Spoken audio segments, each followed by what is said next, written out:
कृष्णं कमलपत्राक्षं पुण्यश्रवणकीर्तनं वासुदेवं जगद्योनिं नौमि नारायणं हरिम् नित्याय निरवध्याय सत्यानन्दचिदात्मने सर्वान्तरात्मने श्रीमद्वेङ्कटेशाय मङ्गलम्। తులుకారు మెరుపులు తోచిపోవుగాక నెలకొని నింట అవి నిలచీనా తులుకారు మెరుపులు తోచిపోవుగాక నెలకొని మింట అవి నిలచీనా పొలతుల వలపులు పొలసిపోవుగాక కలకాలం భవి నిలచీనా కలకాలం భవి నిలచీనా ఏడవల పేడ మచ్చిక ఏడ శుద్ధులు ఏడవల పేడ మచ్చిక ఏడ శుద్ధులు ఆడుకొన్న మాటలెల్లా అవి నిజాలా ఏడవల పేడ మచ్చిక ఏడ శుద్ధులు కలలోని సిరులెల్లా కనువూర్పులేగాక మెలకువ చూడ అవి మెరసీనా కలలోని సిరులెల్లా కనువూర్పులేగాక మెలకువ చూడ అవి మెరసీనా అలివేనులా మేలు ఆశపాటేగాక తలపు వెంకటపతి తగిలినా తలపు వెంకటపతి తగిలినా ఏడవల పేడ మచ్చిక ఏడ శుద్ధులు ఏడవల పేడ మచ్చిక ఏడ శుద్ధులు ఆడుకొన్న మాటలెల్లా అవి నిజాలా ఏడవల పేడ మచ్చిక ఏడ శుద్ధులు ఏడవల పేడ మచ్చిక ఏడ శుద్ధులు. భగవద్గీత 2వ అధ్యాయము సాంఖ్యయోగము.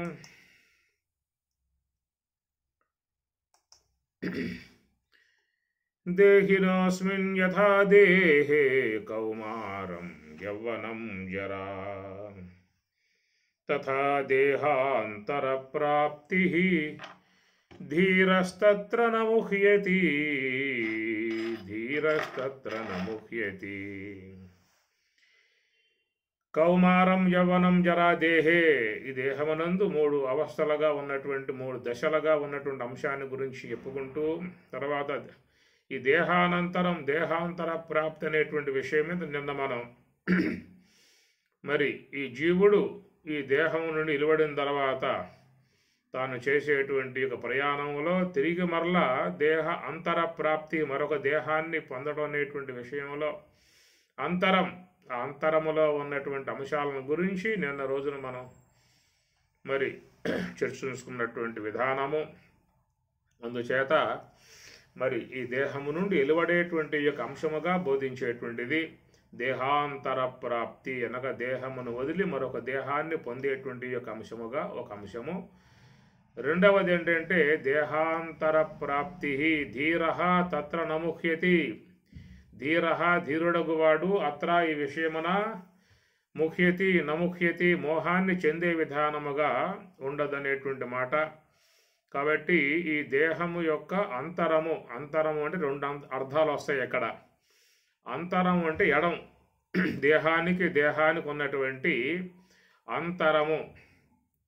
తదనంతరం అని చెప్పి అంటాం కదా, అనంతరం తదనంతరం తర్వాత అనేటువంటి అర్థం ఒకటి వస్తుంది. అంతర అంటే లోపల అనేటువంటి అర్థం ఒకటి వస్తుంది. కాబట్టి దేహము యొక్క అంతరము లోపలికి ప్రయాణం చేయగలిగేటువంటి విధానం ఒకటి, అనగా దేహము నుండి బయటికి పోయే విధానం ఒకటి, అది మరొక దేహాన్ని పొందే విధానముగా పోతున్నటువంటి అంశము, దేహము యొక్క అంతర లోపలికి ప్రయాణం చేసేటువంటి విధానము. అందుచేత మరొక దేహాన్ని పొందటం అనేటువంటి ఒక అంశమైతే, మరొకటి దేహము యొక్క అంతరాలలోకి ప్రయాణం చేసే విధానం. మరి యోగులై ఉన్నటువంటి వారు ఆ పని చేస్తూ ఉన్నారు. అనగా మరి స్థూల దేహము, సూక్ష్మదేహము, కారణదేహము, మహాకారణము అన్నారు. స్థూల దేహము లోపల సూక్ష్మదేహము, సూక్ష్మదేహం లోపల కారణదేహం, కారణదేహం లోపల మహాకారణము. ఆ మహాకారణానికి కూడా అవతల ఉన్నటువంటి యొక్క విధానమే మరి పరమాత్మ యొక్క ప్రాప్తి యొక్క విషయము. ఈ ప్రకారముగా మరి యోగులై ఉన్నటువంటి వారు ఈ మార్గం వైపుకి ప్రయాణం చేస్తూ ఉన్నారు. ఈశ్వర అంశగా, ఈశ్వరుని యొక్క విధానంగా చూసినట్లయితే ఈశ్వర నియామకములో మరి సమస్త మానవులను కూడా లయం చేయించే విధానం ఈశ్వరుని యొక్క పని. లయకర్త ఈశ్వరుడు అందరి యొక్క శ్వాసలను ఖర్చు చేయించి ఉన్నటువంటి ఆయువుని క్షయింపజేసి చివరికి వీరిని మృత్యువు యొక్క ద్వారం వైపుకు ప్రయాణం చేసేటువంటి విధానం. అందువల్ల ఆయన కాలస్వరూపుడు అని చెప్పని అన్నారు. కాలోస్మి లోకక్షయకృత్ ప్రవృద్ధ, అహం నేను కాలస్వరూపుడనై కృత్ ప్రవృద్ధ సమస్తాన్ని లయింపజేస్తున్నాననేటువంటి మాట మీకు 11వ అధ్యాయంలో వచ్చేటువంటిది. కాలహాస్మి, నేను కాలమునై ఉన్నాను. లోకక్షయ కృత్ ప్రవృద్ధ, లోకక్షయ కనుక సమస్త జీవులను ఈ ప్రకారముగా ఆయువు తీరిపోగానే వారిని మరి విధముగా దేహము నుండి వెలువడింపజేసే విధానముగా చేస్తున్నట్లుగా ఒక ఈశ్వర నియామకమై ఉన్నటువంటి యొక్క అంశము ఈ లయం అనేటువంటిది. అనగా శరీరం నుండి ఇలువడి జీవుడు ప్రయాణం చేసే విధానం ఒకటి, అది మరి దేహాంతర ప్రాప్తి విధానముగా మరొక దేహాన్ని పొందటానికి, మరొక దేహాన్ని ఎత్తుక్కోవటానికి మరలా వాడు చేసేటువంటి యొక్క ప్రయాణం. ట్రాన్స్ఫర్ అయినటువంటి వాడు ఏ ప్రకారంగా మరొక గ్రామానికి పోయి అక్కడ గ్రామంలో ఒక ఇల్లు చూసుకుని ఆ ఇంట్లో మళ్ళీ కొత్తగా మకాం ఏర్పాటు చేసుకోవడం లాంటి చూస్తూ ఉంటాము. అట్లాగా దేహం నుండి వెలువడినటువంటి యొక్క జీవుడు మరొక దేహాన్ని ఎత్తుక్కుంటూ పోవాల్సినటువంటి పరిస్థితి ఇక్కడ ఆయువు తీరిపోయిన విధానములో కాలుడు అతనిని మరి ఆ యొక్క అంతమొందించే విధానము అనేది జరుగుతుంది. అందుచేత ఇదొక అంశం, అనగా దేహాంతర ప్రాప్తి అంటే మరొక దేహాన్ని పొందేటువంటి యొక్క అంశం ఒకటైతే, మనకు ప్రత్యక్షముగా కానవచ్చేటువంటి మరి సద్గురుమూర్తి ఆయన కూడా ఈశ్వరుడే. కనుక ఆయన చేసే పని ఏమిటని చెప్పానంటే దేహము యొక్క అంతరం వైపుకి ప్రయాణం చేయించే విధానం చేస్తారు. కనుక దేహాంతర ప్రాప్తి అని చెప్పనంటే మరి దేహము యొక్క లోపలికి ప్రయాణం చేయగలిగితే అక్కడ లభించేటువంటి యొక్క ప్రాప్తి తన యొక్క స్వస్వరూప స్థితి అనేటువంటిది. దీన్నే యాత్ర అనే పేరు పెట్టారు. ఏమి నస్ప్రసిద్ధ్యేత అకర్మణ అని కూడా భగవద్గీత చెబుతూ ఉన్నది. శరీర యాత్ర పిషతే నప్రసిద్ధ్యేత అకర్మణ, శరీర యాత్ర అన్నారు. కాబట్టి ఈ ప్రకారముగా దైవయాత్ర అని అర్థం. అనగా దైవయాత్ర అంటే మనం మామూలుగా ఆయా పుణ్యక్షేత్రాలకు పోవటం అనేటువంటి అంశాన్ని మనం దైవయాత్రగా భావించుకుంటూ ఉన్నాము. కానీ ఇక్కడ జ్ఞానపరంగా ఉన్నటువంటి విషయంలో మహాత్ములందరూ కూడా మరి వీళ్ళు కూడా దైవయాత్ర అనేటువంటిది వాళ్ళు కూడా అవలంబించి ఉన్నారు. అనగా మన ఈనాడు చెప్పుకునేటువంటి యొక్క పూజ్య మహాత్ములుగా ఉన్నటువంటి వివేకానంద, రామతీర్థ, పరమహంస, యాజ్ఞవల్క్య ఇత్యాది ఎంతోమంది మహాత్ములందరూ కూడా మరి వాళ్ళు దైవయాత్రను చేశారు. ఈ దైవయాత్ర అనేది అంటే దేహములోనే చేసేటువంటిది దైవయాత్ర అని చెప్పేసి ఈ ప్రకారముగా మరి హంస యొక్క ఆశ్రయములో ఉండి ధ్యానము ద్వారా చేసేటువంటి ప్రయాణాన్ని దైవయాత్ర అని చెప్పని అంటారు. మామూలుగా బయట చేసేటువంటివన్నీ కూడా అది పుణ్యక్షేత్ర యాత్రలు, తీర్థయాత్రలు అని చెప్పని అంటారు. వాటిని అవన్నీ కూడా తీర్థయాత్రలు అనేటువంటి మాటగా చెప్తారు. ఇది దైవయాత్ర.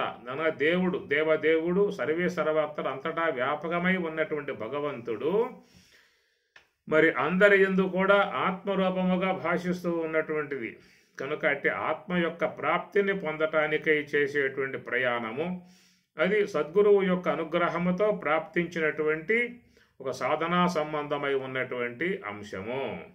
అట్టి ఆ సాధనా అంశమును పొందినటువంటి వారు మాత్రమే ఇలాంటి యొక్క దైవయాత్ర చేసే విధానం ఉంటుంది.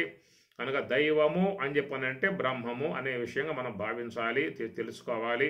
శాస్త్రములు కూడా అదే అంశాన్ని బోధిస్తూ ఉన్నాయి. కనుక బ్రహ్మమే భగవంతుడు, పరమశాంతి అనగా బ్రహ్మమనగా అనేటువంటిది. కనుక ఈ ప్రకారంగా మరి అంతటా వ్యాపకమై ఉన్నటువంటి అట్టి ఆ భగవంతుడు మనలో ఈ స్థూలదేహ, సూక్ష్మదేహ, కారణదేహ, మహాకారణములకు అతీతముగా ఉన్నటువంటి విధానము. కనుక ఈ ప్రకారముగా దేహ అంతరము, ఆ దేహము యొక్క లోపల భాగములో ఉన్నటువంటి స్వరూపం.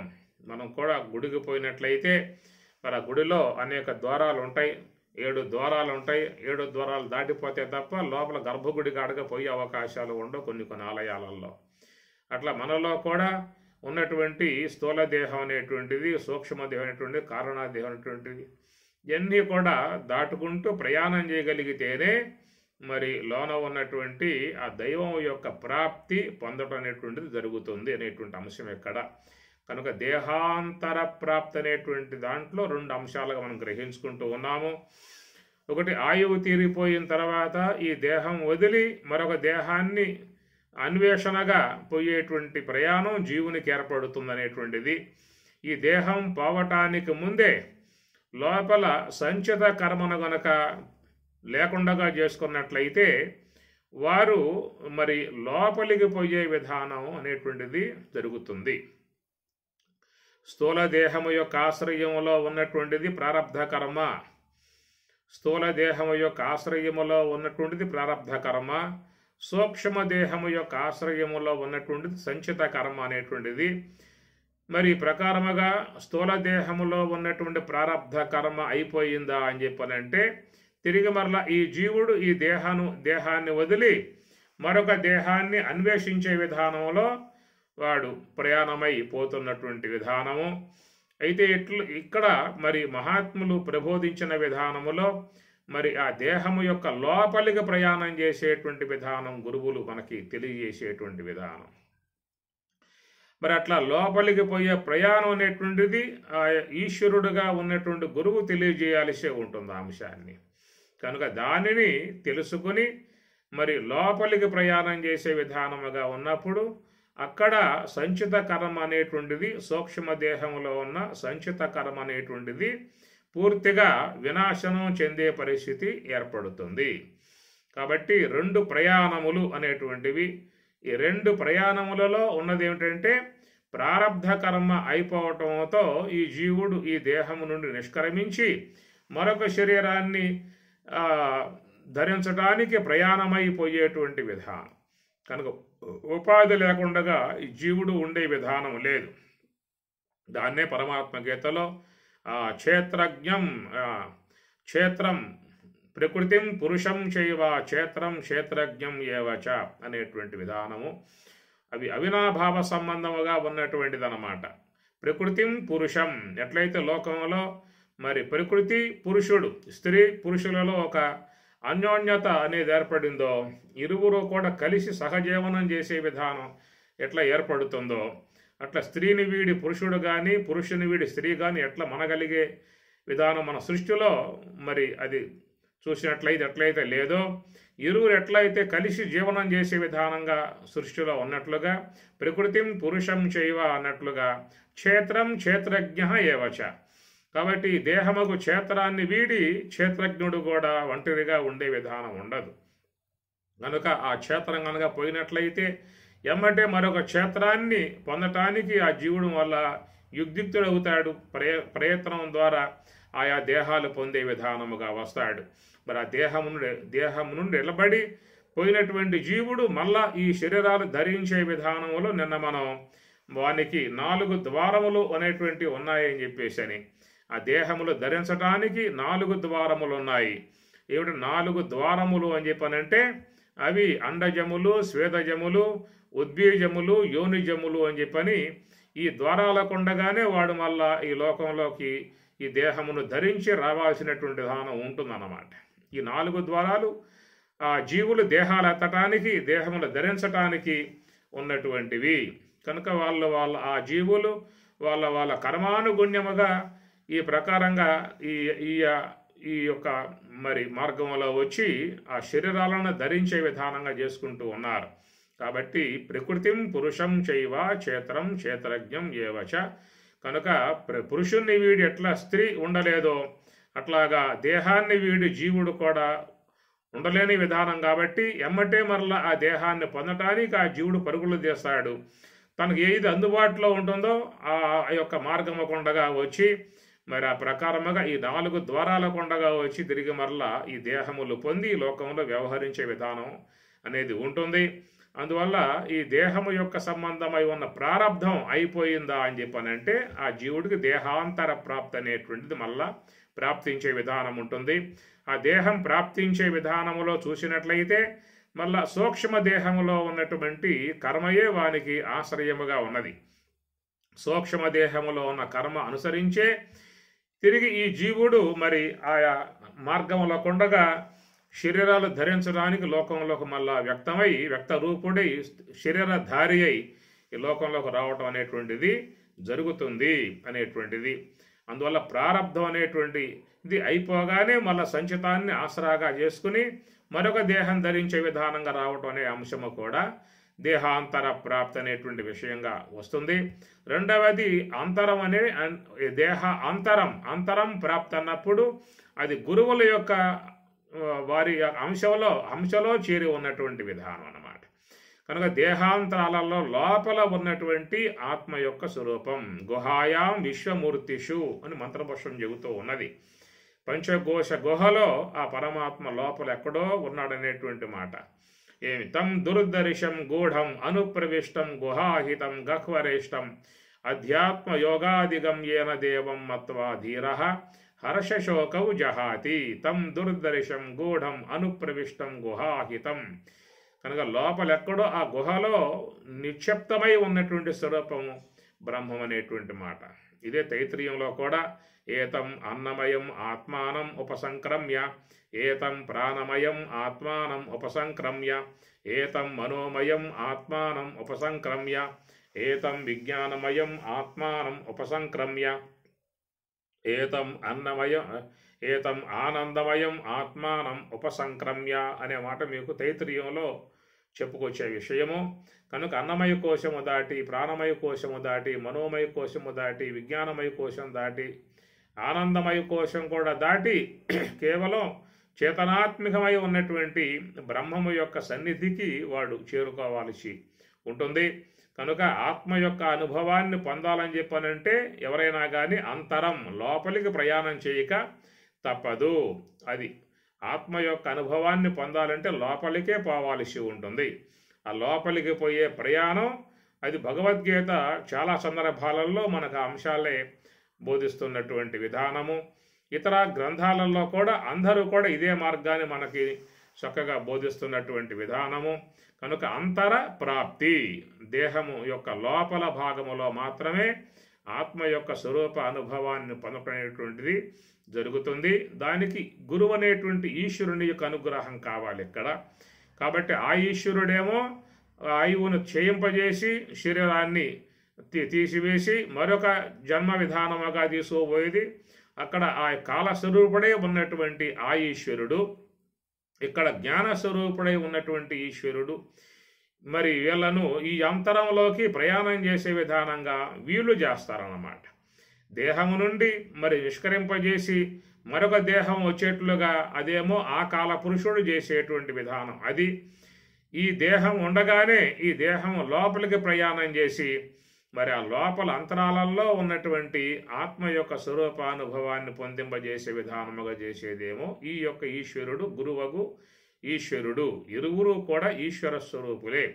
కాబట్టి గురువు ఈ ప్రకారమైనటువంటి యొక్క అనుభవాన్ని పొందింపజేసే విధానములో మరి సాధకులను అంతరాలలో ప్రయాణం చేయించి లోపలెక్కడో ఉన్నటువంటి నిగూఢమై ఉన్నటువంటి ఆత్మ యొక్క అనుభవాన్ని, ఎందుకంటే ఆయన సాధన ద్వారా ఆయన అలాంటి మార్గంలో ప్రయాణం చేశాడు కాబట్టి ఆ యొక్క తత్వానుభవమును పొందటం కారణముగా ఆయన పొందినటువంటి యొక్క అనుభవాన్ని శిష్యులకు కూడా బోధించి మీరు కూడా ఈ విధంగా ప్రయాణం చేసినట్లయితే నాలాగానే మీరు కూడా స్వరూప భావాన్ని పొందే అవకాశం ఏర్పడుతుందని చెప్పేసి తెలియజేయటం కారణముగా ఎంతోమంది జిజ్ఞాసువులు ఈ మార్గాన్ని అవలంబించారు. లోకంలో ఎంతోమంది అనేక వేల మంది సాధువులుగా ఉన్నటువంటి వారు మరి పూజ్య మహాత్ములు గురువుల యొక్క మార్గాన్ని అనుసరించి ఈ ప్రకారంగా దేహ అంతర ప్రాప్తి, ఆ దేహము లోపల ఉన్నటువంటి ఆత్మస్వరూపానుభవాన్ని పొందాల్సి ఉంటుంది. అటు దేహాంతర ప్రాప్తి, మరొక దేహాన్ని పొందే విధానముగా ప్రయాణం చేసే విధానంలో కూడా ఇక్కడ ప్రారంధం అనేటువంటి కర్మ అయిపోయిన తర్వాతే అలాంటి ప్రయాణం అనేటువంటిది ఏర్పడుతుంది. అదే ప్రకారముగా అంతరంలో లోపలికి అనగా నివృత్తి మార్గంలో ప్రయాణం చేసే విధానం చూసినట్లయితే సూక్ష్మదేహములో ఉన్నటువంటి సంచిత కర్మ అనేది అది సన్నగిల్లితేనే, దాని యొక్క బలం తగ్గితేనే, అది సానుకూల విధానంగా ఏర్పడితేనే మనం కూడా లోపలికి పోయే అవకాశం అనేది కలుగుతుందన్నమాట. అనగా సంచిత కర్మాదులు బలంగా ఉన్నట్లయితే, శక్తివంతముగా ఉన్నట్లయితే, ప్రకోపించి ఉన్నట్లయితే వాళ్ళు లోపలికి పోయే అవకాశం మాత్రం ఉండదు. చాలామంది లోనికి పోయే ప్రయత్నం చేస్తూ ఉన్నారు. చేసినా కానీ మరి సూక్ష్మదేహంలో ఉన్నటువంటి కర్మలు అడ్డగించటం కారణముగా వాళ్ళు లోపలికి ప్రయాణం చేయలేక మళ్ళీ ఎనుదిరిగి బయటికే వచ్చేస్తున్నటువంటి విధానం. ఇది సాధన చేసేటువంటి అందరికీ కూడా అనుభవంలో ఉన్నటువంటి విధానం అన్నమాట. కాబట్టి ఈ దేహము నుండి నిష్క్రమించి మరొక దేహాన్వేషణగా పోయే విషయంలోనేమో ప్రారంధం అనేటువంటిది అయిపోయిన తర్వాతనే ఇలాంటి ప్రయాణం అనేది ఏర్పడుతుంది. అట్లాగే నివృత్తిలో ఉన్నటువంటి అంతరాలలో ఆత్మ యొక్క తత్వం వైపుకు ప్రయాణం చేసే విధానము కూడా సంచిత కర్మాదులు మరి జ్ఞానము చేత కడగబడితేనే, అవి శుద్ధం చేయబడితేనే మరి వాళ్ళు కూడా లోపలికి పోయేటువంటి అవకాశం వాళ్ళకి ఏర్పడుతుంది. లభంతే బ్రహ్మ నిర్వాణం ఋషయ క్షీణ కల్మషాహ అని కూడా పరమాత్మ గీతలో చెప్పాడు. ఋషయ క్షీణ కల్మషాహ కనుక కల్మషములు మొత్తం కూడా క్షీణించాలి. అవి సూక్ష్మదేహములో చేరి ఉన్నటువంటి సంచిత కర్మలకు సంబంధించినటువంటి యొక్క అంశం అన్నమాట. కాబట్టి ఈ దేహము నుండి నిష్క్రమించి మరొక దేహం వైపుకు పోయే విషయంలోనేమో ప్రారబ్ధ కర్మ వైదొలగటం కారణముగా ఈ ప్రయాణం ఆరంభమవుతుంది. అదే ఇది మరి నివృత్తి విధానములో బ్రహ్మము యొక్క స్వరూపానుభవాన్ని పొందే విషయములో మరి ఈ సంచిత కర్మ అనేటువంటిది వైదొలిగితేనే నీవు ఆత్మ స్వరూపం సన్నిధికి పోయే అవకాశం ఉంటుంది. సంచిత కర్మ నీకు వైదొలగందే నువ్వు బ్రహ్మం వద్దకు పోయే అవకాశం లేదు. కాబట్టి ఆ ప్రకారముగా ప్రారబ్ధం ఇక్కడ అయిపోవటం కారణంగా మరొక దేహం అన్వేషణలో ఈ జీవుడు బయటికి ప్రయాణం చేస్తూ ఉన్నాడు. ఇక్కడ ఈ సంచిత కర్మ అనేటువంటిది అయిపోవటం కారణముగా ఈ జీవుడు బ్రహ్మం వైపుకి ప్రయాణం చేసి బ్రహ్మములో విలీనం కావడం అనేటువంటి అంశముగా ఇక్కడ వస్తుంది. కనుక రెండు కూడా ప్రయాణములే.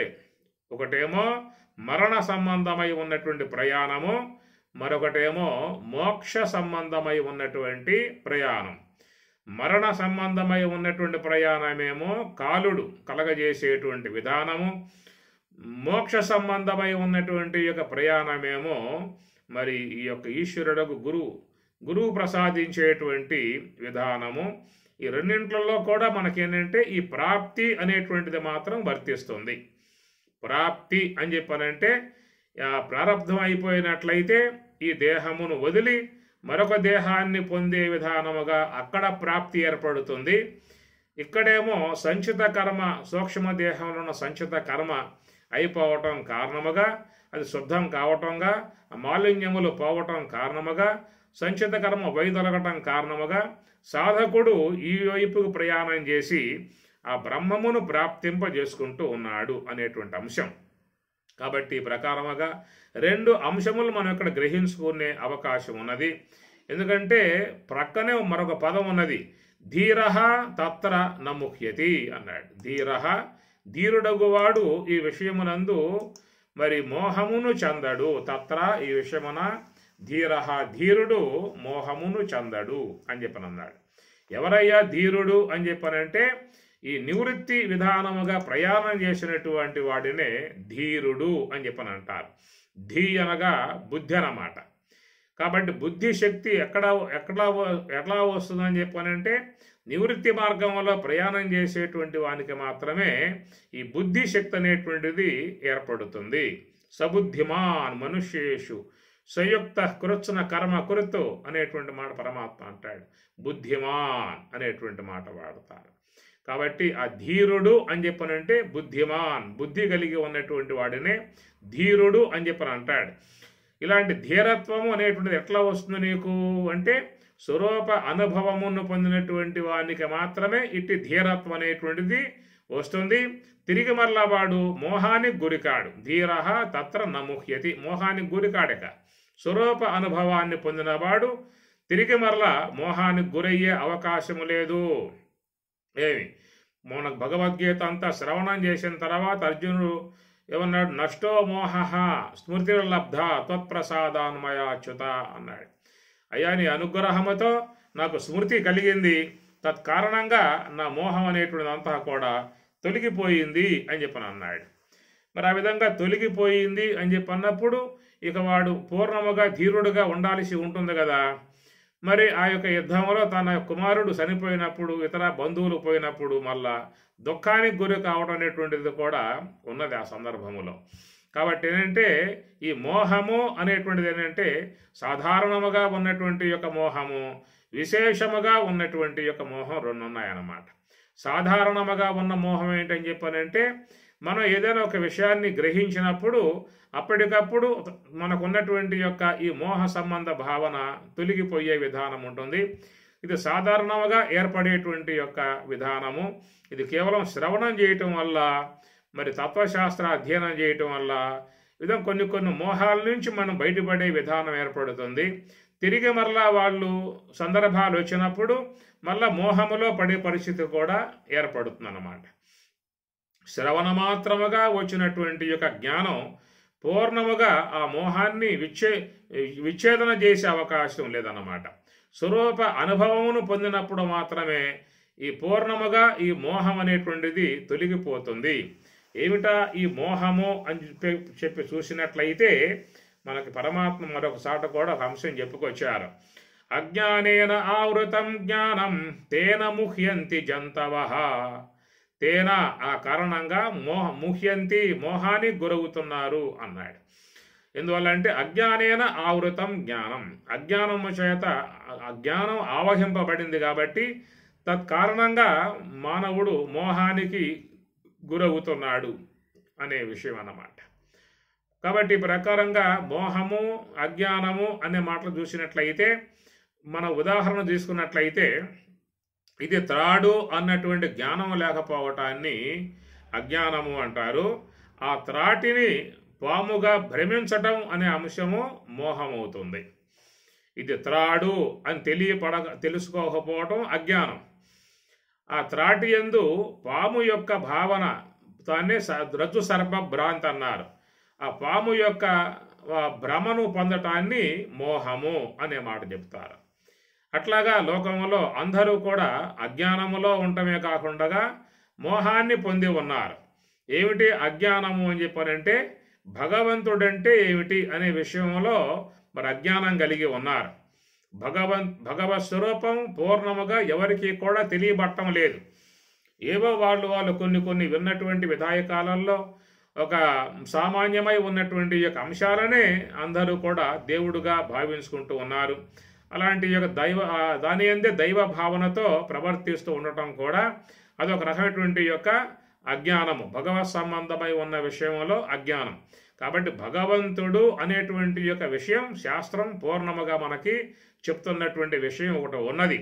అంత లెక్క ప్రయాణం చేయకుండా ఈ సామాన్యముగా గోచరించేటువంటి యొక్క వాటినే దేవుడుగా భావించుకుని అవే దేవుడని చెప్పి ఆరాధించుకుంటూ వాటి యొక్క అంశములలో పోవటాన్ని కూడా ఒక రకంగా చూస్తే అది అజ్ఞానం కిందే వస్తుంది.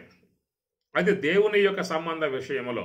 ఇక నేను అనే విషయం వచ్చినప్పుడు నేననగా కేవలం చేతనాత్మికమగు ఆత్మను.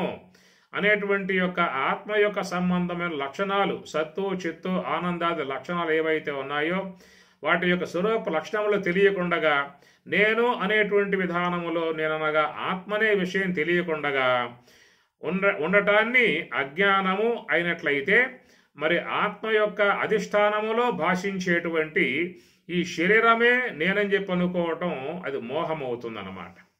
కాబట్టి నేను ఆత్మను అని తెలియకపోవటం అజ్ఞానమైతే, ఆత్మ యొక్క అధిష్టానములో గోచరించేటువంటి ఈ శరీరం, ఈ దేహమే నేనుగా భావించుకోవటం ఇది మోహము అంటారు. మోహ వైచిత్యే, ఉన్నది ఒకటైతే ఇంకొక రకంగా తెలుసుకోవటాన్ని మోహము అన్నారు. అనగా ఎండమావుల యందు నీటి యొక్క భ్రాంతి, స్థాణువు యందు పురుష భ్రాంతి, ముచ్చెపు చెప్ప యందు వెండి భ్రాంతి, రజ్జువు యందు సర్ప భ్రాంతి అన్నారు. త్రాడు భుజంగమై స్థానువు పురుషుడై రాజిల్లు సుక్తికర జతమగుచు మరీచికలు నిర్మల సలిలంబులై మిన్నసితమైతో సుపగిది అద్వయామల సచ్చిదానందమయుడనైన ననుగాంచినంత నైజది అభావమగుమదీయ మాయాతమంబు అని రామచంద్రమూర్తి చెబుతాడు. త్రాడు భుజంగమై స్థాణువు పురుషుడై రాజుల్లు శుక్తిక రజతమగుచు. కాబట్టి ఇక్కడ స్థాణువు ఎందు పురుష భ్రాంతి, ముచ్చెప్ప చెప్ప ఎందు వెండి భ్రాంతి, త్రాటి ఎందు పాము భ్రాంతి, ఎండమావుల ఎందు నీటి భ్రాంతి, ఇవన్నీ కూడా మోహము అని చెప్పని అంటారు. లేని వాటిని ఉన్నట్లుగా భావించడాన్ని అది మోహము, మోహ వైచిత్యే అని అర్థం అన్నమాట. కాబట్టి ఉన్నది ఒకటి, లేని దాన్ని కల్పించుకుంటూ ఉన్నాం. అట్లాగా మరి ఉన్నటువంటి యొక్క ఆత్మయందు నశ్వరమై ఉన్నటువంటి యొక్క అనాత్మను దేహాదులను నేనుగా భావించుకోవటాన్ని మోహము అని చెప్పని అంటారన్నమాట. ఇది మహాత్ముల ద్వారా తత్వశాస్త్రాన్ని అధ్యయనం చేసినప్పుడు నువ్వు దేహం కాదయా, నువ్వు స్థూల దేహం కాదు, సూక్ష్మదేహం కాదు, కారణదేహం కాదు అని ప్రకారముగా దేహత్రయ, జీవత్రయ, అవస్థాత్రయ, ఇచ పంచకోశాలు అన్నిటినీ కూడా అధ్యయనం చేసి వాటికంటే వేరై ఉన్నటువంటి యొక్క ఆత్మయే నీవనేటువంటి భావన గురువు తెలియజేసినప్పుడు దాని ద్వారా ఆ వినికిడి వల్ల వానికి ఏర్పడుతుందని చెప్పని నేను కేవలం ఆత్మను, సచిదానందమై ఉన్న ఆత్మను, ఈ దేహాదులు నేను కాదు, ఇవన్నీ అనాత్మ వస్తువులు, నశ్వర వస్తువులు, పరిణామశీల వస్తువులు, ఎప్పటికైనా కాలగర్భంలో చేరిపోయేటువంటివి అనేటువంటి యొక్క విషయాన్ని గురుముఖత తత్వశాస్త్రాధ్యయనం చేసినప్పుడు కలిగేటువంటి యొక్క భావన. అయితే ఈ భావన దృఢంగా ఉంటుందా అని చెప్పనంటే అది మరి అదృఢముగా ఉండే విధానం. దృఢ పరోక్ష జ్ఞానము, అదృఢ పరోక్ష జ్ఞానం రెండు రకాలుగా ఉంటుందన్నమాట. కాబట్టి దృఢ అపరోక్ష జ్ఞానము అని చెప్పని అంటారు. దృఢ పరోక్ష జ్ఞానము, దృఢ అపరోక్ష జ్ఞానం అని చెప్పని అంటారు.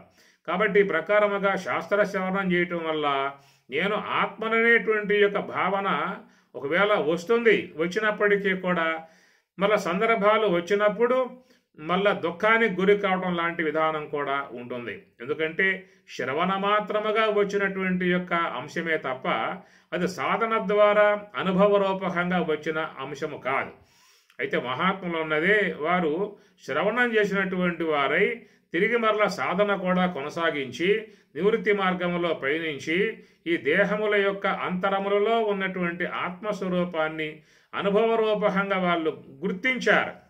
దాన్ని ఏషా బ్రాహ్మి స్థితి పార్థ అనే మాట స్వామివారు ముందు చెప్పబోతారు. కాబట్టి ఏషా బ్రాహ్మి స్థితి పార్థ, ఆ బ్రాహ్మీ సంబంధమై ఉన్న స్థితిని అపరోక్ష విధానముగా, సాధనా విధానముగా సోహము యొక్క సూత్రం, హంస యొక్క సూత్రం, దాని యొక్క ఆశ్రయమునందు ఉండి ప్రయాణం చేసినటువంటి వారై మరి ఆ ప్రకారముగా వారు తురియ యోగ సమాధిని పొందుతారు. దాని యోగ సమాధి అన్నారు. అనగా 4వ అనుభవము అని చెప్పి అన్నారు. ఆ 4వ అనుభవానికి సంబంధించి ఉన్నటువంటి దానిని అది అపరోక్ష జ్ఞానము అని, దృఢాపరోక్ష జ్ఞానము అని చెప్పని అది యోగ సమాధిగా చెప్పేటువంటి యొక్క అంశం అన్నమాట. మనం కేవలం శ్రవణ మాత్రముగా చేసింది ఎక్కడ అని చెప్పనంటే జాగ్రత్త అవస్థలో చేశాం. కాబట్టి అవస్థలన్నీ కూడా అజ్ఞానంలో చేరి ఉన్నటువంటివే. అనగా జాగ్రత్త అవస్థ అవిద్యా సంబంధమై ఉన్నటువంటిది, స్వప్నావస్థ అవిద్యా సంబంధము, సుషుప్తి అవస్థ అవిద్యా సంబంధం. ఎందుకంటే ఈ జీవుడు అవిద్య ఉపాధి గలవాడే ఉన్నాడు కాబట్టి అవిద్య ఉపాధి కలిగి ఉన్నటువంటి జీవుని యొక్క పరిధిలో చేరి ఉన్నటువంటివే ఈ 3 అవస్థలు కూడా. అవిద్య ఉపాధి కలిగి అవిద్యోపాధికో జీవ మాయోపాధిక ఈశ్వర శంకరవాణి. అవిద్యోపాధికో జీవ అవిద్య ఉపాధిగా కలిగి ఉన్నటువంటి యొక్క జీవునికి కలిగేటువంటి యొక్క అవస్థలు 3. అది జాగ్రత్త, స్వప్న, సుషుప్తి. ఈ 3 కూడా అవిద్యా సంబంధమై ఉన్నటువంటి భాగములో చేరి ఉన్నటువంటివి. కనుక అవిద్యా సంబంధమై ఉన్నటువంటి యొక్క భాగములో చేరి ఉన్నటువంటి ఒక అవస్థ జాగ్రత్త అవస్థ. దాంట్లో నీవు కేవలం మరి ఆ యొక్క శాస్త్ర శ్రవణం చేసి ఈ శరీరాదులు నేను కాదు, కేవలం ఆత్మనే నేను అనేటువంటి యొక్క భావన కేవలం ఒక ఊహా మాత్రముగా పొంది ఉన్నదే తప్ప నువ్వు సాధన ద్వారా అనుభవరూపకంగా పొంది ఉన్నటువంటి యొక్క అంశము కాదు. కాబట్టి సాధకులై ఉన్నటువంటి వారు ఇక ఆ శ్రవణం చేసిన అంశమును ఆసరాగా చేసుకుని అక్కడ సాధనను అవలంబించి ఇక నివృత్తి మార్గం వైపుకు వాళ్ళు ప్రయాణం చేయటం జరుగుతుంది. ఇది మనకు శాస్త్రంలో చెప్పే అంశము. స్థూల శరీరంబు సుస్థిరంబుగా నుండు సర్వేంద్రియంబుల ప్రశాంతి నందు సన్మనః పవనములు చంచలింపకయుండు కామాది శత్రువర్గము నశింసు స్ఫురత్ అమానిత్వాది సుగుణములు సమకూరు ఘన గుణాతీత లక్షణమునదవు బొలుపారు వైరాగ్య బోధోపరతులు సంపూర్ణంబులై మది బొదలుసుండు పరమ సుఖవార్ది ఒప్పొంగి పారుచుండు ముందట వసించి మోహించి మోక్షలక్ష్మి అని రామచంద్రమూర్తి ఈ నివృత్తి మార్గం యొక్క సంబంధమై ఉన్నటువంటి అంశాన్ని చాలా చక్కగా బోధిస్తారు ఈ పద్యం ద్వారా. అపనస్క యోగంలో వచ్చే పద్యం ఇది. అనగా స్థూల శరీరము సుస్థిరంబుగా నుండు సర్వేంద్రియముల ప్రశాంతి ముందు సన్మనః పవనములు చెంచలింపకయుండు కామాది శత్రువర్గము నశింసు అని ఇదంతా కూడా మరి అంతరం, దేహాంతరం లోపలికి చేసేటువంటి యొక్క ప్రయాణం అన్నమాట. ఈ ప్రయాణం ఇదే అంశం మీకు భగవద్గీత 3వ అధ్యాయంలో కూడా స్వామివారు ఇంద్రియాన్ని పరాన్యాహు ఇంద్రియేభ్య పరం మనః మనసస్తు పరాబుద్ధి యో బుద్ధేహ పరతస్తు సహా అంటాడు. యో ఏవం బుద్ధేహ పరం బుద్ధ్వా సంస్థభ్యాత్మానం ఆత్మనః జగిశత్రుం మహాబాహో కామరూపం దురాసవం అని చెప్పని అంటాడు. కనుక విషయముల కంటే ఇంద్రియముల లోపల ఉన్నాయి, ఇంద్రియాల కంటే మనస్సు లోపల ఉన్నది, మనస్సు కంటే బుద్ధి లోపల ఉన్నది, బుద్ధి కంటే అతీతముగా యో బుద్ధేహ పరతస్తు సహా ఆ బుద్ధి కంటే కూడా అతీతముగా ఉన్నటువంటి స్వరూపం ఆత్మ అన్నాడు. కాబట్టి ప్రకారముగా సాధకులై ఉన్నటువంటి వారు విషయముల నుండి ఇంద్రియాలకు, ఇంద్రియాల నుంచి మనస్సుకి, మనస్సు నుంచి బుద్ధికి, బుద్ధి నుంచి ఆత్మకు ప్రయాణం చేయాల్సి ఉంటుంది. ఈ విధంగా చేసే ప్రయాణాన్ని మరి అంతరం, దేహాంతరం లోపలికి చేసేటువంటి ప్రయాణం అనేటువంటిది అవుతుంది. కాబట్టి ఇట్టి యొక్క ఈ సాధన ప్రయత్నం ద్వారానే వారు ఆ యొక్క దివ్యానుభవాన్ని, ఆత్మానుభవాన్ని అపరోక్షముగా పొందే అవకాశం ఏర్పడుతుంది. శ్రవణ మాత్రముగా వచ్చేటువంటిది కేవలం నీకు మనస్సులో భావమాత్రముగా ఉంటుందే తప్ప అనుభవరూపకంగా ఉండే విధానం కాదు. కలకండ తీయగా ఉంటుంది అనే మాట విన్నావు, అనుభవం రాలేదు. బందర్ లడ్డు తీయగా ఉంటుంది అనే మాట విన్నావు, తీయగా ఉంటుందనేటువంటి మాట విన్నావు, అది నీకు అనుభవంలోకి రాలేదు. పాయసం చాలా రుచికరంగా ఉంటుందనే మాట విన్నావు, అనుభవంలోకి రాలేదు. కనుక రుచికరంగా ఉంటుందట అనే మాటే తప్ప నీకు అనుభవంలోకి వచ్చే అంశము కాదు. శ్రవణ మాత్రముగా విన్నటువంటివి ఓ పలానా పదార్థం అట, అది ఈ విధంగా ఉంటుందట, చాలా తీయగా ఉంటుందట, చాలా మాధుర్యముగా ఉంటుందట, తింటే చాలా ఆనందపడతామట అనే విషయాలు విన్నప్పుడు ఒక అవగాహన కలుగుతుందే తప్ప అనుభవానికి వచ్చే అవకాశం మాత్రం కాదు. అనుభవం రావాలంటే ఆ పదార్థాన్ని నువ్వు స్వీకరించుకోవాలి, దాన్ని కాస్త భుజించాలి, దానిని జఘ్వేంద్రియం ద్వారా, ఇంద్రియము ద్వారా ఆస్వాదించాలి. ఆస్వాదిస్తేనే నీకు దాని యొక్క రుచి ఏమిటో మనసుకు తెలియబడే అవకాశం అనేటువంటిది ఏర్పడుతుంది. కనుక శ్రవణ మాత్రముగా విన్నటువంటి యొక్క అంశాన్ని నీవు నీ యొక్క జఘ్వేంద్రియ కన్ను ద్వారా చూడగలగాలి.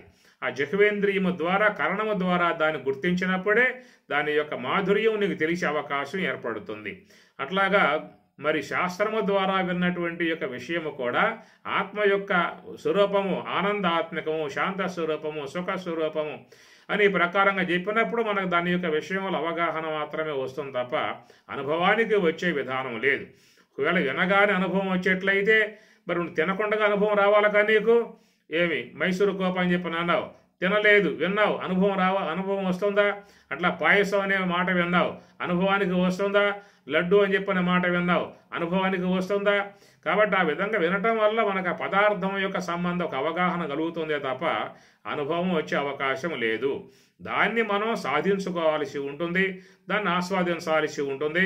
కనుక జిహ్వేంద్రియము అనే కరణము ద్వారా మాత్రమే దాని యొక్క మాధుర్యాన్ని ఆస్వాదించే అవకాశం ఏర్పడుతుంది. అదే మాట పరమాత్మ అంటూ 15వ అధ్యాయంలో విమూఢ నా అనుపశ్యంతి పశ్యంతి జ్ఞానచక్షుష అన్నాడు. విమూఢ నా అనుపశ్యంతి, విమూఢుడై ఉన్నటువంటి వాడు, అంతర ప్రయాణం చేయకుండా ఉన్నటువంటి వాడు, నివృత్తి మార్గంలో ప్రయాణం చేయకుండా ఉన్నటువంటి వాడు మూఢుడు అని చెప్పని అంటారు.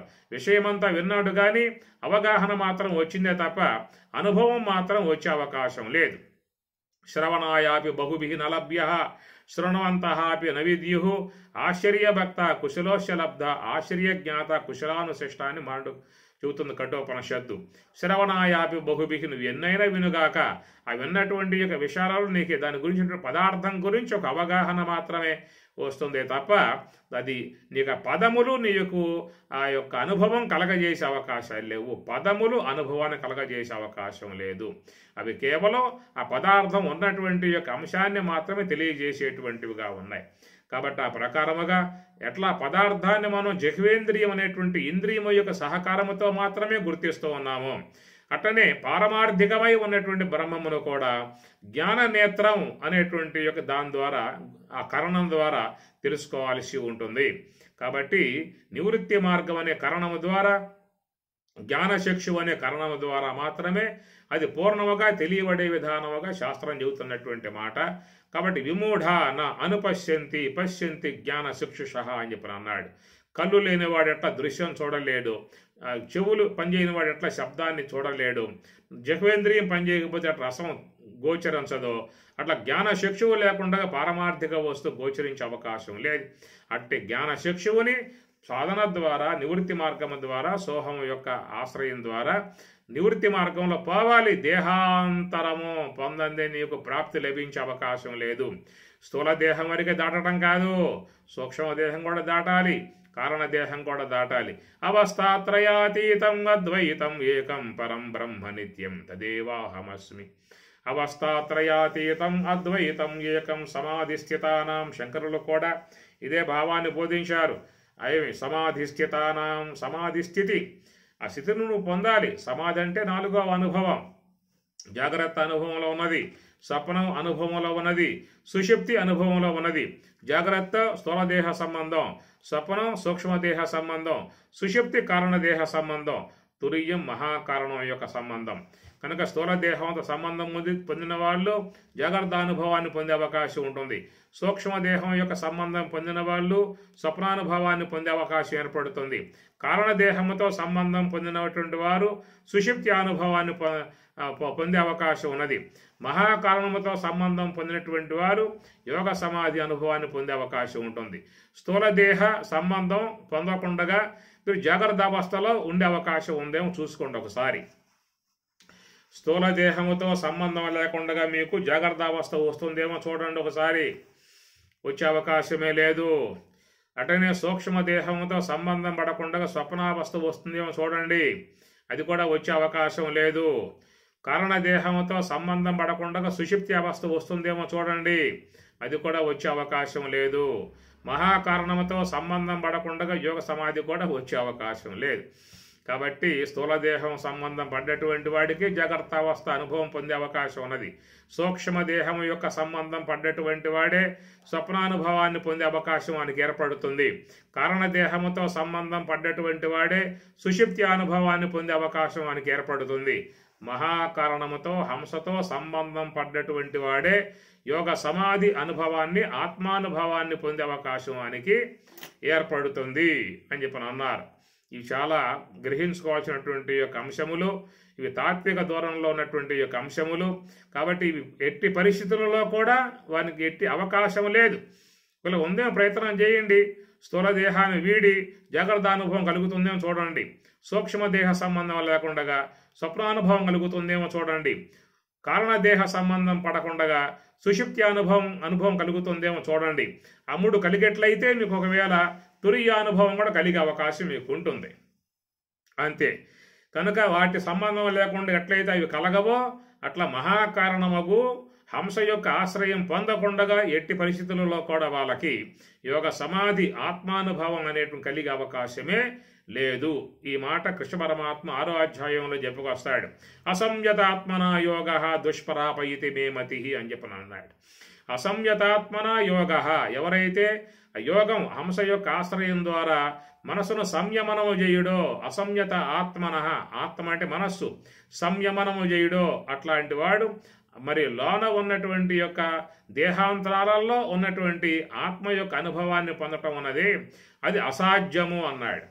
అసంయతాత్మన యోగ దుష్ప్రాప ఇతి మే మతి, మే అనగా నా యొక్క మతి, అభిప్రాయం, నా యొక్క విషయముగా నా యొక్క తరపు నుంచి నా పక్షము నుంచి మీకు చెప్పాల్సి వచ్చినట్లయితే దుష్ప్రాప, అట్టివాడు ఎవడో కూడా అనుభవాన్ని పొందటం అనేటువంటిది సాధ్యము కానటువంటి విధానము అన్నాడు. వశ్య ఆత్మ యతత శక్య ఆప్తం ఉపాయత, అనగా వశ్య ఆత్మ యతత, ప్రయత్నం ద్వారా హంస యొక్క ఆశ్రయంలో మనసుని లయింపజేస్తాడో అట్టివాడు మాత్రమే శక్య ఆప్తం, అట్టి ఆత్మానుభవాన్ని పొందేందుకు వారికి శక్య సాధ్యమవుతుందనేటువంటిది మే మతి, నా యొక్క అభిప్రాయము అనేటువంటి మాటగా కూడా కృష్ణ పరమాత్మ చెప్పేటువంటి. ఎందుకంటే తాను కూడా సాధన చేసి ఉన్నాడు. భారతంలో వచ్చే అంశము తాను కూడా ఆచరించే ఆ మాట చెబుతున్నటువంటి విషయమే తప్ప ఊరకే చెబుతున్నటువంటి విషయం కాదు, అనుభవ రూపకంగా వస్తున్నటువంటి ఒక మాట అన్నమాట. పంచాత్మికంబైన పవనంబుని గృహీతమైనది భవదింద్రియంబులు మనమునందాగబడ్డవి, అవియును నదియును బుద్ధియందు దిగించి శుద్ధమైన నాలవ తెరవనలోలతారహితములుగాగా అన్నియును సంకలితములగా అంచిత గూర్చినవాడ ఈ పరమ ధ్యానమేమి కథనలసలుకొనోకమునకు కొండొక్క వింతలేక విస్మయమ బొందెనామది వినగ నరహమేని వినిపింపవే నాకు ఇత్తెరంగు అనేటువంటి అంశం పరమాత్మ ధ్యానం చేసిన అంశాన్ని భారతంలో ప్రస్తావన జరుగుతుంది. అలాగా ఆయన యొక్క యోగ సమాధి యొక్క సంబంధమై ఉన్నటువంటి యొక్క విధానాన్ని ఆ రూపకంగా సాధన ద్వారా పొందాడు. కాబట్టి భగవద్గీతలు దృఢంగా చెబుతున్నటువంటి యొక్క అంశము మే మతి అన్న నా అభిప్రాయం అన్నాడు. అసంయతాత్మన యోగ దుష్ప్రాప పొందటం సాధ్యం కాదనేటువంటిది మే మతి అని చెప్పని అంటాడు. ఆ ప్రకారముగా దేహాంతర ప్రాప్తి, దేహం యొక్క అంతరాలలో ప్రయాణం చేయగలిగేటువంటి వారు మాత్రమే మరి లోన ఉన్నటువంటి యొక్క ఆత్మస్వరూపాన్ని గుర్తించే అవకాశం ఏర్పడుతుంది. కనుక లోన ఉన్నటువంటి యొక్క ఆత్మను తెలుసుకునే అవకాశం ఉన్నదా, లేక బయట ఉన్నటువంటి యొక్క ఆత్మను తెలుసుకునే అవకాశం ఉన్నదా అనే విషయం కూడా గమనించండి. బయట అని చెప్పి అన్నప్పుడు మరి ఈ పంచేంద్రియములు పనిచేస్తూ ఉన్నాయి కాబట్టి ఈ పంచేంద్రియములు పనిచేసే విధానములో ఈ బయట ఉన్నటువంటి యొక్క వాట్లను మాత్రమే ఇంద్రియాలు విషయం చేయగలుగుతూ ఉన్నాయి. ఏమిటా బయట ఉన్నవి అని చెప్పనంటే శబ్ద, స్పర్శ, రూప, రస, గంధ అనేటువంటివి అన్నమాట. ఈ 5 కూడా ఇవి బయట ఉన్నాయి కాబట్టి బయట ఉన్నటువంటి యొక్క వీట్లను ఇంద్రియాలు విషయం చేయగలుగుతూ ఉన్నాయన్నమాట. కాబట్టి అది విషయం చేయగలిగే ఇంద్రియాలకు మరి వాటికి అంతరాలలో ఉన్నటువంటి ఆత్మస్వరూపాన్ని విషయం చేయగలిగే శక్తి ఇంద్రియాలకు లేదు. కాబట్టి నతత్వ శిక్షురు గచ్చతి నవాక్కు గచ్చతి నో మనో నవిద్మో అని చెప్పనే మాట ఉపనిషత్తు వాడుతూ ఉన్నది. చక్షురాది ఇంద్రియములు కానీ కర్మేంద్రియములు కానీ అంతరేంద్రియాలు కానీ నవిద్మహ, అవి తెలుసుకోగలిగే విధానం లేదనేటువంటి యొక్క మాటగా. అందుచేత మరి ప్రతి ఒక్కరూ కూడా చూసినట్లయితే ఆత్మ యొక్క విషయం కలిగి ఉన్నట్లయితే, ఆత్మానుభవం యొక్క భావన కలిగి ఉన్నట్లయితే వారు దేహాంతర ప్రాప్తి లోపలికి పోయే తెలుసుకోవాల్సినటువంటి యొక్క అంశం ఉంటుంది. ఆ విధముగా ఎవరైతే స్వరూప అనుభవాన్ని పొందగలుగుతారో అట్టివారు మాత్రమే ధీరుడు తత్ర ఆ విషయంలో మోహాన్ని ఇక ఎప్పుడూ కూడా పొందే అవకాశం లేదు. ఇక అనగా అపరోక్ష విధానముగా మరి స్వరూప అనుభవాన్ని ఎవరైతే పొందుతారో అట్టివారు ఇక ఎలాంటి మోహమును చెందే అవకాశం లేదు. ఎందుకని చెప్పనంటే నిద్రపోతున్నటువంటి యొక్క వ్యక్తి ఆ నిద్రలో గోచరించేటువంటి యొక్క దృశ్యాలు వాస్తవం అని చెప్పిన భావించుకొని నిద్రా సమయంలో వాడు వాటి విషయాల్లో కలత చెందుతాడు, దుఃఖానికి గురవుతాడు, బాధకు గురవుతాడు, వేదనకు గురవుతాడు. ఆ స్వప్నంలో ఉన్నటువంటి వాడై ఆ స్వప్న వస్తువులన్నీ కూడా యథార్థం అనే విషయముగా భావించుకొని అక్కడ దుఃఖపడతాడు, వేదన పడతాడు, పరితపిస్తాడు. ఎన్నో జరుగుతూ ఉంటాయి అక్కడ. అట్టివాడు ఒక్కసారి కనుక మెలకువకు వచ్చాడు అని చెప్పానంటే మేలుకున్న తర్వాత ఆ స్వప్నములో గోచరించిన విషయాల మీద వాడు ఎట్టి మోహాన్ని కూడా చెందడు. అవి వాస్తవం అనేటువంటి భావంలోకి వాడు పాడు. కనుక అది మోహం అనగా నిద్ర పోతున్నప్పుడు వాడు మోహములో ఉన్నాడు. ఎందుకంటే అయథార్థం అసత్యమై ఉన్నటువంటి యొక్క వాటను, అవాస్తవమై ఉన్నటువంటి వాట్లను, కల్పనా మాత్రమై ఉన్నటువంటి యొక్క వాటను, నిద్రా దోషముతో తోసేటువంటి యొక్క వాటిని యథార్థం అని చెప్పిన భావించుకుని అక్కడ మోహములో మునిగాడు. ఆ మోహముతో దుఃఖించాడు. ఎప్పుడైతే మేలుగాంచాడో మేలుగాంచగానే జాగ్రత్త అనుభవం రాగానే వానికి ఆ నిద్రా సంబంధమై ఉన్నటువంటి దోషం పోవటం కారణముగా దాంట్లో గోచరించినటువంటి యొక్క వస్తువుల మీద సత్యత్వ భావన తొలగిపోయి ఆ మోహం కాస్త వీడిపోయింది వాడికి. తిరిగి మరలా ఆ స్వప్న పదార్థాలు యథార్థం అనేటువంటి యొక్క దృక్పథానికి మేలుకున్న తర్వాత ఇక వాడు రాడేక. అట్లాగా మరి జాగ్రత్త అవస్థలలో ఉండి ఈ మాయా సంబంధమై ఉన్నటువంటి మోహాలకు గురై ఈ వ్యావహారిక సంబంధమై ఉన్నటువంటి వస్తువుల మీద యథార్థం అనేటువంటి యొక్క మోహభావాన్ని పొంది ఉన్నటువంటి వాడు ఎప్పుడైతే సాధన ద్వారా నివృత్తి మార్గము ద్వారా దేహాంతరాలలో ప్రయాణం చేసి ఈ 4 దేహాలకు 3 దేహాలకి 4 మహాకారణానికి అతీతముగా ఉన్నటువంటి యొక్క ఆత్మ యొక్క ప్రాప్తిని పొందినటువంటి వాడు తిరిగి మరలా జాగ్రత్త అవస్థకు వచ్చినప్పటికీ కూడా ఇక వ్యావహారిక వస్తువుల విషయంలో వాడు ఎట్టి పరిస్థితుల్లో కూడా మోహాన్ని చెందే విధానం ఉండదు అనేటువంటి మాట అన్నమాట. అదే ఏషా బ్రాహ్మీ స్థితి పార్థ నైనాం ప్రాపి విముహ్యతి అనే మాట స్వామి చెబుతాడు అక్కడ. ఏషా బ్రాహ్మీ స్థితి పార్థ. కనుక బ్రాహ్మీ సంబంధమై ఉన్నటువంటి యొక్క స్థితిని పొందాలి. కేవలం బ్రహ్మము యొక్క సంబంధమై ఉన్నటువంటి శ్రవణ మాత్రముతో మనం భావన పొందుతున్నామే తప్ప స్థితిని మాత్రం పొందటం లేదు. కాబట్టి స్థితి అనేది వేరు, కేవలం భావన అనేది వేరు. వినికిడి వల్ల భావం వస్తుంది, సాధన వల్ల స్థితి ఏర్పడుతుంది.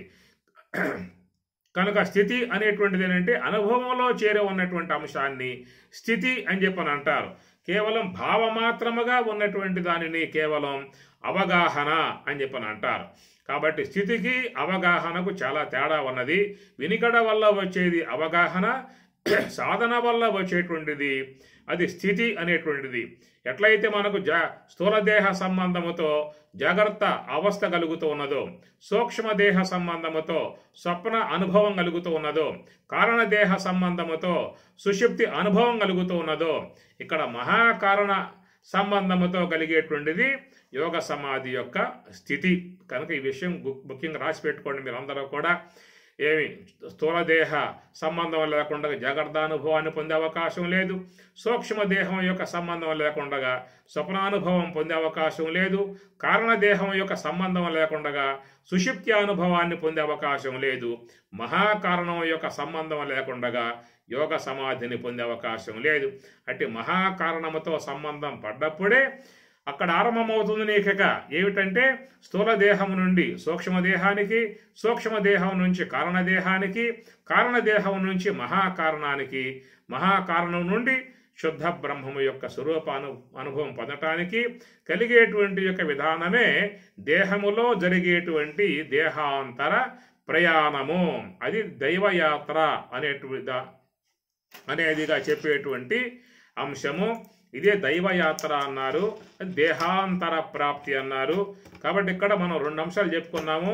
దేహాంతర ప్రాప్తి అనేది వ్యవహారంగా ప్రారబ్ధం అయిపోవటం కారణముగా జీవుడు ఈ దేహాన్ని వదిలి ఇంకొక దేహాన్ని ధరించడానికి అన్వేషణ చేసే విధానముగా వాడు ప్రయాణం చేస్తాడు. అట్టి ఆ ప్రయాణంలో వాడికి ఉన్న కర్మను అనుసరించి మరి 4 ద్వారాలుగా ఉన్నటువంటి అండజములుగా, శ్వేతజములుగా, యోనిజములుగా, ఉద్బీజములుగా ఉన్నటువంటి 4 మార్గాల కొండగా వాడు మళ్ళీ తిరిగి దేహములు ధరించి ఈ లోకంలోకి రావాల్సినటువంటి యొక్క ఆవశ్యకత ఆ ప్రయాణంలో ఉంటుంది. ఇక్కడ గురుదేవుడు ఇచ్చేటువంటి యొక్క ఈ ప్రయాణంలో, అంతర ప్రయాణములో ఇక్కడ కూడా దేహాంతరములు దాటే విధానము. కాబట్టి స్థూల దేహము, సూక్ష్మదేహము, కారణదేహము, మహాకారణం దాటి ఆత్మానుభవాన్ని ఎవరైతే పొందుతారో అట్టివాడు యొక్క తిరిగి మళ్ళా తత్ర ఆ విధానముగా ధీర ధీరుడు నముహ్యతి. కనుక ధీర తత్ర నముహ్యతి. కాబట్టి ఇక్కడ చివరిలో పరమాత్మ ఈ ధీర తత్ర నముహ్యతి అన్న పదం వాడటం కారణముగా మనం దేహాంతర ప్రాప్తి అనేటువంటి యొక్క అంశాన్ని నివృత్తి మార్గం వైపుకు చెప్పుకోవాల్సినటువంటి యొక్క ఆవశ్యకత కలిగిందనమాట. ధీర తత్ర నముహ్యతి. ఆ ధీరత్వము మోహము లేకుండా ఉండటం అనేటువంటి యొక్క అంశము ఆ పదం లేకపోయినట్లయితే కేవలం మరి జీవుడు ఆ ప్రారంధం అయిపోయిన తర్వాత ఈ దేహమును వదిలి ఇంకొక దేహాన్ని పొందే విధానముగా ప్రయాణం చేయుట అనే అంశం వరకే మనం చెప్పుకోవాల్సి వచ్చేది. కానీ ఇక్కడ ధీర తత్ర నముహ్యతి, మోహమును చెందే విధానం కాదనే విషయం చూసినట్లయితే ఇది కేవలం నివృత్తికి సంబంధించి ఉన్నటువంటి దేహములలో జరిగేటువంటి అంతర ప్రయాణము. అన్నమయ కోశం, ప్రాణమయ కోశం, మనోమయ కోశం, విజ్ఞానమయ కోశం, ఆనందమయ కోశములుగా ఉన్నటువంటి ఈ పంచకోశములు కూడా దాటి ప్రయాణం చేసేటువంటి ఒకనొక నివృత్తి మార్గానికి సంబంధించిన అంశములో మాత్రమే ఇక వాడు ఎట్టి మోహానికి కూడా గురికాడు. ఎందుకంటే ఈ త్రాడు అన్న జ్ఞానం పొందిన తర్వాత వాడిక పామనే భ్రాంతిని చెందడు. ఇది కేవలం స్థాణువు అనేటువంటి జ్ఞానం పొందిన తర్వాత పురుష భ్రాంతిని పొందడు. ఇది కేవలం ముచ్చెప్ప అనే జ్ఞానం పొందిన తర్వాత తిరిగి మరల వాడు దాని వెండి యొక్క భ్రమ చెందే అవకాశం లేదు. ఇవి కేవలం ఎండమాములే అన్న జ్ఞానం పొందిన తర్వాత వాడు మరి అక్కడ నీటి యొక్క భ్రాంతిని పొందే అవకాశం లేదన్నమాట. అలాంటి యొక్క ఆ భ్రాంతి లేకుండా పోవటం అని చెప్పానంటే ఉన్న వస్తువుని ఉన్నట్లుగా తెలుసుకున్నప్పుడే వానికి అలాంటి యొక్క పూర్ణ భావన కలిగే అవకాశం ఉంటుంది. కనుక ఉన్నదాన్ని ఉన్నట్టు తెలుసుకోవటము, లేని తెలుసుకోవటమే మన గతంలో చెప్పుకున్నాము, బాధ అనే విషయం చెప్పుకున్నాము. కనుక మరి బాధ సామానాధికరణ్యము, ముఖ్య సామానాధికరణ్యం అనే విషయంలో కూడా బాధ సామానాధికరణ్యం అని చెప్పానంటే జ్ఞానం కలిగినప్పుడు ఇది సర్పమనే ఇది త్రాడనే జ్ఞానం కలిగిందా అంటే ఆ సర్ప భ్రాంతి లేదు. ఇది ముచ్చెప్ప అనే జ్ఞానం కలిగిందా అంటే అక్కడ రజత భ్రాంతి లేదు. ఇది స్థాణు అనే జ్ఞానం కలిగిందా అని చెప్పానంటే పురుష భ్రాంతి లేదు. ఇది ఎండమావులనే జ్ఞానం కలిగిందా అని చెప్పానంటే అక్కడ మరి నీటి యొక్క భ్రమ లేదు. దీనినే బాధ సామానాధికరణ్యము అని చెప్పని అంటారు. అట్లా దృష్టాంతములో అది ద్రాష్టాంతికములో కూడా మనం దేహాంతరం అనగా సాధన ద్వారా స్థూలదేహము, సూక్ష్మదేహము, కారణదేహము, మహాకారణము ఇవి దాటి స్వరూప అనుభవం పొందినప్పుడు ఈ దేహాదులు కూడా మిథ్య అనే విషయముగా బాధింపబడతాయి. కాబట్టి తిరిగి మరలా వాడు నేను దేహము అనేటువంటి యొక్క భ్రాంతిని పొందే అవకాశం లేదు. దీనిని బాధ సామానాధికరణ్యము అని చెప్పని అంటారు. నాహం దేహో నేంద్రియాణ్యంతరంగం నాహంకార ప్రాణవర్గో న బుద్ధి ధారాపత్య క్షేత్ర విత్తాది దూర సాక్షి నిత్య ప్రచగాత్మ శివోహం అనేటువంటి భావం అన్నమాట. ఇది కేవలం మరి ఆ యొక్క స్వరూప అనుభవమును పొందిన విధానంలో మాత్రమే వస్తుంది. కాబట్టి ఇక్కడ ఈ దేహాంతర ప్రాప్తి అనేటువంటి విషయంలో ఒకటి ప్రారంధం అయిపోయి మరొక శరీరాన్ని అన్వేషణ చేసుకుంటూ పోయే విధానం జీవుడికి ఉండేటువంటి అదొక దేహాంతర ప్రాప్తి. ఇక్కడ గురుదేవుని యొక్క అనుగ్రహముతో నివృత్తి మార్గంగా సోహంభావ ధ్యానంలో ప్రయాణం చేసే విధానం ఒకటి ఈ దేహాంతర ప్రాప్తి అని చెప్పని. కాబట్టి ఈ దేహాంతర ప్రాప్తిలో సంచిత కర్మ అంతమై ఆత్మానుభవాన్ని పొందడం జరుగుతుంది. ఈ దేహాంతర ప్రాప్తిలోనేమో ప్రారబ్ధ కర్మ అయిపోయి ఈ దేహం రాలిపోయి సంచిత కర్మ యొక్క ఆశ్రయంతో మరొక దేహాన్ని పొందే విధానముగా జీవుడు చేసేటువంటి ప్రయాణం అక్కడ వచ్చేటువంటి యొక్క అంశము అని చెప్పని ఈ ప్రకారముగా మనం చూసినట్లయితే ధీర తత్ర నముహ్యతి. మళ్ళా మోహాన్ని చెందడనేటువంటి విషయం అది ఏంటంటే ప్రారబ్ధం అయిపోయి ఈ దేహం వదిలిపెట్టి మళ్ళా మరొక దేహం యొక్క అన్వేషణలో పోయేటువంటి వాడు అది కేవలం మోహ సంబంధ భావనే. ఈ మోహ సంబంధ భావంలో మళ్ళీ వాడు మునిగే మళ్ళీ ప్రయాణం చేసే విధానం ఉంటుంది. కాబట్టి ఇక్కడ మోహము లేకుండా పోవటం అనేటువంటిది ఏంటంటే స్వరూప భావన కలిగినట్లయితేనే మోహం పూర్తిగా పోయే అవకాశం ఏర్పడుతుంది. కాబట్టి ఈ మోహ రాహిత్యమే మోక్షము అని చెప్పి అన్నారు. కాబట్టి మోహములకు పృథివీ స్థానం అనేటువంటి మాటగా చెప్తూ ఉన్నారు స్వాముల వారు. మోహములకు పృథివీ స్థానము అనగా ఈ జ్ఞానం యొక్క బయటకు ప్రయాణం చేశావు అని చెప్పనంటే అది మోహములో పడిపోయే విధానము. ఆ జ్ఞానంలో ఉన్నటువంటి సోహముతో ఉండి ప్రయాణం చేశావు అని చెప్పనంటే మోక్షానికి పోయే విధానము అని చెప్పని. కాబట్టి బయటకు పోతున్న అంశం మోహము అని, లోనికి పోయే అంశము సోహము, అదే మోక్షము అని చెప్పని. కనుక దేహాంతర ప్రాప్తి అనేటువంటి యొక్క మాట రెండు పక్షములుగా మనం గ్రహించుకునేటువంటి యొక్క అవకాశం ఇక్కడ ఉంటుంది. కాబట్టి దేహినోస్మిన్ యథా దేహే కౌమారం యవ్వనం జరా, దేహినోస్మిన్ యథా దేహే కౌమారం యవ్వనం జరా తథా దేహాంతర ప్రాప్తి ధీరస్తత్ర నముహ్యతి. ఈ రోజుతో ఆ శ్లోకాన్ని మనం ముగింపజేసుకుని మరొక శ్లోకం వైపుకి రేపు ప్రయాణం కొనసాగిద్దాము. ఓం సహనా భవతు సహనౌ భునక్తు సహ వీర్యం కరవావహై తేజస్వినావధీతమస్తు మా విద్విషావహై. ఓం శాంతి శాంతి శాంతి. హరి ఓం తత్సతు. శ్రీ గురుభ్యో నమః. హరి ఓం.